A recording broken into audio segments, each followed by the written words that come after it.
3월 18일 하나님 말씀을 함께 묵상하겠습니다. 오늘은 레위기 11장 24절에서 47절의 말씀으로 어제에 이어서 레위기의 정결법에 관한 말씀들을 함께 나눕니다.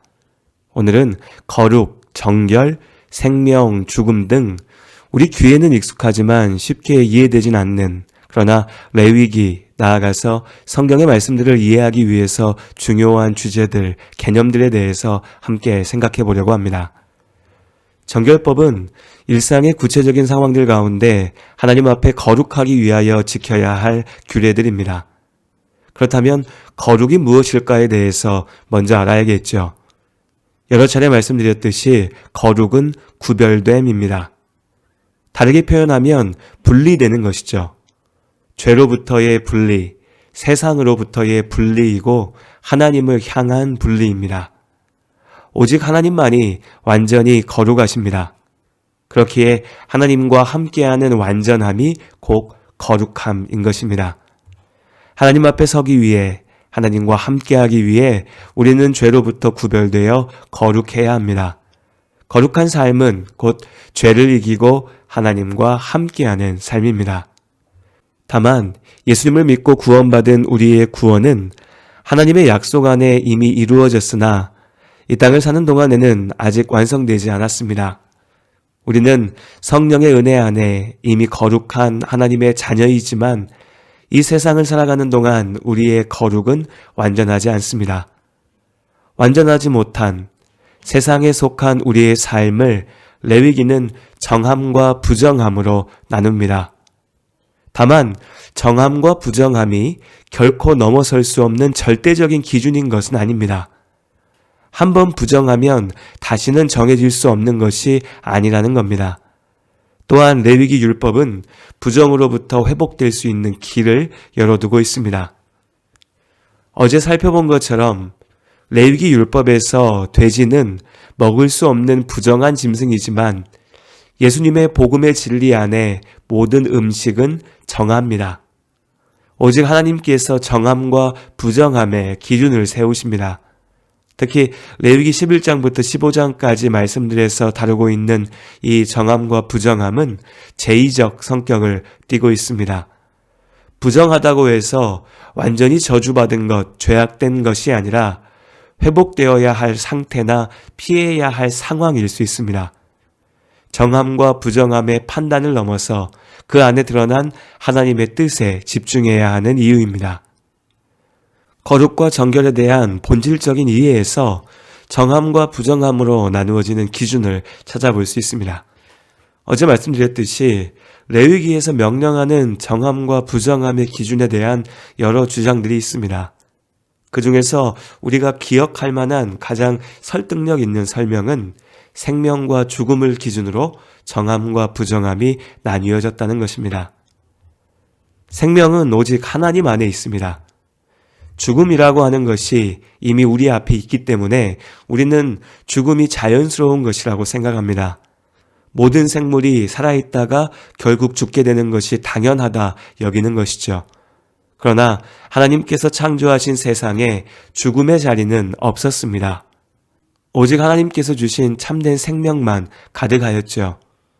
다만 사람의 죄로 인하여 하나님에게서 끊어졌기에, 하나님과 함께할 수 없기에 생명이 없는 죽음이 생겨난 것입니다. 하나님과 함께하는 자리, 생명의 자리는 거룩합니다. 그러나 하나님 없는 자리, 생명 없는 그곳에 죽음이 있고 부정합니다.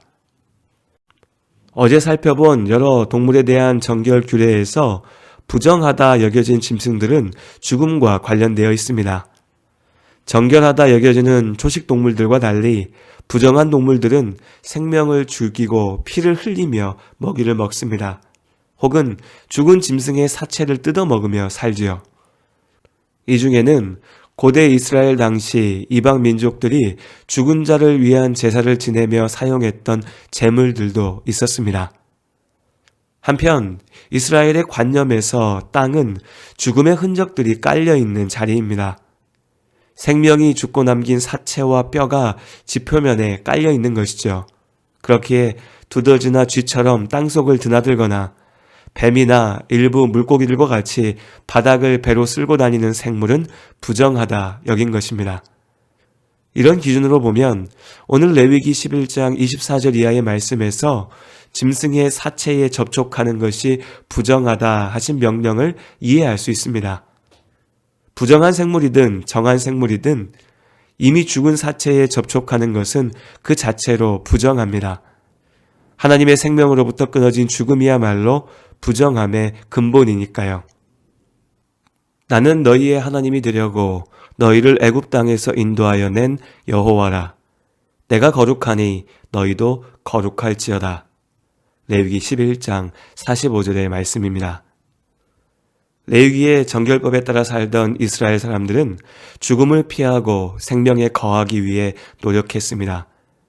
일상의 삶에서 정결함을 지키고 나아가 하나님께서 거룩하게 하신 자리에서 하나님과 함께함으로 스스로 거룩하기 위해 예배드렸습니다. 하나님을 닮아 거룩하라 하신 명령은 오늘 우리에게도 여전히 유효합니다. 다만 예수 그리스도 안에 완전해진 복음의 명령에 순종하여 거룩을 이루는 것이지 이제는 효력을 잃은 옛 율법 조항으로 거룩해질 수 없다는 것을 기억해야 합니다.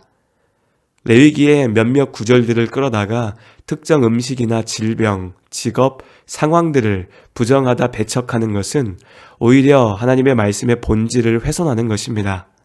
거룩은 오직 하나님 안에 있음을 잊지 마시길 바랍니다. 하나님께서 임하시는 자리가 곧 거룩한 곳입니다.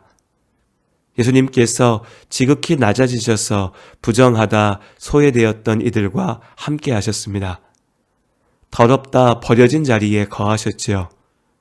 마침내 하나님께 저주받았다는 십자가에 달려 죽으시기까지 낮아지신 예수님께서 죽음을 이기시고 부정한 것을 정하게 하셨습니다.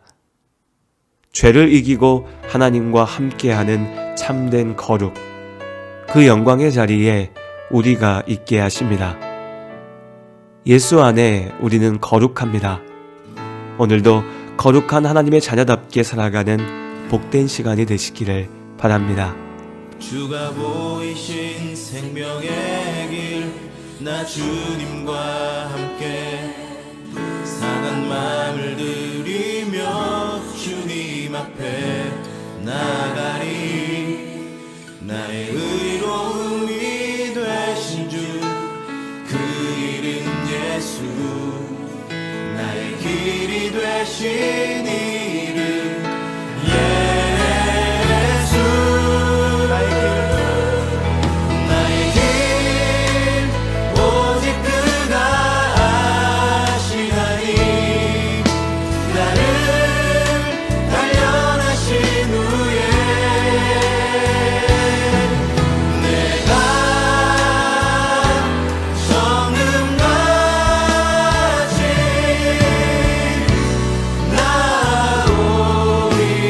나오리라. 주가 보이신 생명의 길, 주가 보이신 생명의 길, 나 주님과 함께 상한 마음을 들이며 주님